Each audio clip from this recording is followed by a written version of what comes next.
Hi, I'm Kelli Langel. I'm currently the 712 Social Studies teacher at Marcus Meriden Claycorn, and I'm so excited to be applying for the 8th grade Social Studies position at Sioux Center Middle School. In college, I grew accustomed to my professors lecturing for the whole period and making history a boring, dull, dusty old topic that would be better left on the shelf. I knew that I didn't want to be that kind of teacher. I wanted to make my classroom come alive and make the students actively involved in the curriculum. Today, in my classroom every single day, I make sure to employ a number of different strategies to make sure that my lessons are engaging, active, interesting, and relevant to their lives. I use a number of differentiated instruction techniques in my classroom to make sure I meet the needs of all learners. I really want to make sure that it's fun and exciting for everyone, no matter your learning ability. Whether it be from American Revolution, Capture the Flag, or to making iMovies to raise awareness about modern-day slavery. We're always doing something different and fun in my classroom. You might ask, well, what in the heck does a typical day look like in my classroom? Start off with an agenda, where it tells the students step by step what we're going to do that day. Next, we do a bell ringer, where I review the previous day's lesson and check for understanding.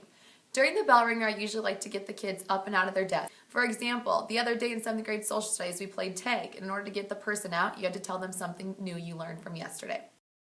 The next thing we do is we go over the objectives and our learning targets so the kids know exactly what they're supposed to learn by the end of the class period and how we're going to learn it.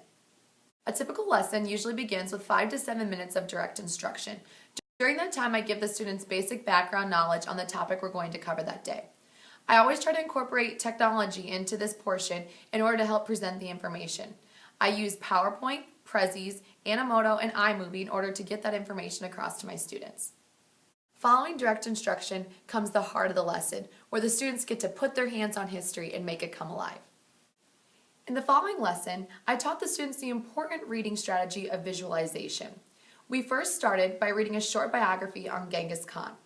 As they were reading, the students had to record the visuals that were going through their mind. Into power, when he was only 16, he got married. They used horses as a powerful army to take over most of China. The army could travel 70 miles in one day. They divided China into 4 different sections to easily govern the country. As you can see, I love to incorporate technology into my curriculum, and I try to any chance that I get. But what's most important is that the technology is not in my hands, but it's in my students' hands. There are a number of different words I'd use to describe myself as a teacher. Knowledgeable, compassionate, dedicated, hardworking, self-motivated, a leader, and enthusiastic. And I love to learn about history, and we get to do a lot of projects, and we get to have fun, and I like being with Miss Langel. I like Miss Langel's class because she incorporates technology into her curriculum, and she explains to us why we need to learn this for the real world, and we also have a lot of fun. I like Miss Langel's class because we use different types of technology, and she's fun, and we play games in our class, and I actually learn.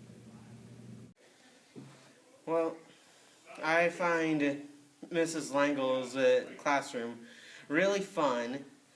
She always makes the day a lot better. She knows how to make the lessons fun and entertaining. She still keeps all the necessary stuff to help us to learn. And she just makes it so we all feel a lot better when we go to her class.